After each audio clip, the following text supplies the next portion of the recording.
National Highway 37 da Kuki singna Lambi Thingzinbana maram oiraga Imphal tamna thorakpa ngamdana leirakhiba gari sing hayeng thoraklaba yai hairi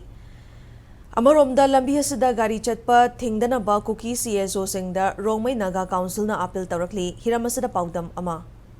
Mamang saigi May ahumdagi hauna state asida thokliba irang asina maram oiraga Manipur Miyamda Satuk Chasingi Hena Nungaraktaba to Sana Tanga Polangi Awaba Kaya Mayok Noduna Lagli Loidana Hariba Irang Sigi Marakta Irang Sudok Tokana Leramba Jiribam District Chasu Hokiba Tasiki Tarutagi Hauna Akan Mamong the Kuki Kulai Pivasina attack Chatara Kodagi Hosi Jiribam to Sauna Ukadaba people Munga Loina Hosi Yama Tandu Laita the people Munda Lady Bani Adubu Jiribam Haribam Pamsin Neslan Highway 37 Yamna Maru Manipur Miyamgi Pukchak Puriba Pukchaki Lambi Oiriba Mafam Amasu Oiribani Adubu Hariba Lambi Sing Asida Kuki Singna Koi Lambi Tinjan Kibadi Hosi Imphal Tamna Yogodaba Makal Kayagi Polam Puba Sana Tangnaba Yauna oil tanker Duga Tangai Padaba no the Sang de Adra Polam Sing Pusin Bagi Kudung Chadabama My Lakini Hojo Jumuksuaina Jariba Jiribang which for a thing behind a Kangari Mampam Sida Mang the Ubiriba Sumbaba bullet oil tanker Duga Tomatongba Gari Sing Masing Tingam Hoji Chu Mapamasida Hoi Paring Oina Satpangamna Imphal Satpangamna Lady Adubu Yamna Manipur Miyamgi Labok Paba Haigadra Hoji Hariba Mapam Sita Palindra Ladiba Makal Kudimaki Gari Singasi Ekogi Manipuri Oina Rongmei Naga Council Line Kangariba Community Asigi Ekogi Rongmei Community Asigi CSO Asina Ekoi Mapam Sida Tamelong Dagi Laklabumatunda Ekogi Jiribam the Ladiba Tonganba Miyamgo Unaduna Hariba Mapam Sita Pandura Lady Gari Singasi Makoi Chanabagi Damukta Dumba Daita Logzage Haibagi Wafam Tambaga Loina Hariba Lambi Sida upon the Pirapa Kodima Mohoi Tanglazaki Habi Wafam Tamlapuka Loina Hoji Hojima a coin of Pangway Palmutuna Rongmei Naga Council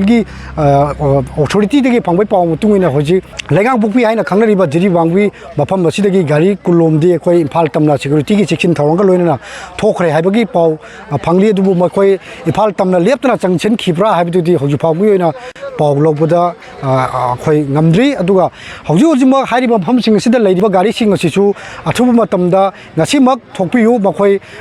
Gari driver sing the Tanago Kudung Chadaba Duga Oirakli Balambi Sida Oirakataba Makal Kudingi Kudung Chadaba Singasu Aikogi Rongmei Naga Council Maikagi Tanglazaki Loina Nuai Trapati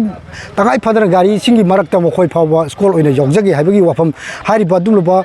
Naga Rongmei Kangu Duna Yamna Miyam Sida Pomtoklamba Wapam Lady Driver Miyambusu Yam Tagasare Noina service Pibado Akoi Miyamgi Mi Amata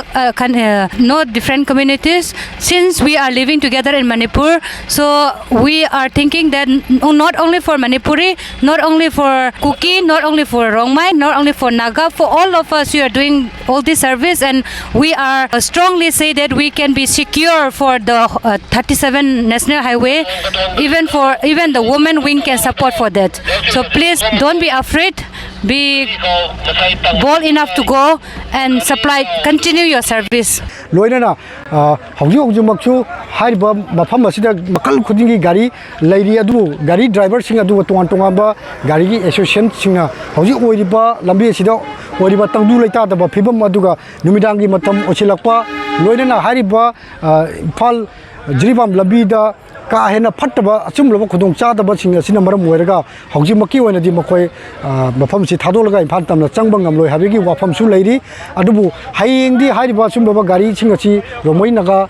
Councilgi Kambuna Koi Daita Loroga Mokoi Putokjage Tomina Haibagi Wapam Lady Dubu Hayang Maxi Ekoi Gari Singachi in Paltam Toka Doribra Habidu Naminabatari Nakalamuromda Hariba Infal Jiribam Lambi community Amatagi Nate Masin Nagagi Sunate Mitegi Sunate Kuki Sunate Hariba Lambi Manipuri Pukchak Oiba Yamna Maru Oiba Lambi Oibarina Mapam Sida Ekoi Kuki community na Lambi Tinjanduna Alitana Miyamgi Pukchaki Lambi Oiba Lambi Sibu Hena upon the people Tonsi Lepi Habi Wapam Rongmei Naga Council Maikagi Tamlagli Adubu Makata Koi Lambi Sing Sida Haribu Gari Singachi Sapangam Godoribra Manipur Lenga Central Government Kari Tawang La Kolapagi Habituji Miyamna Minabatari.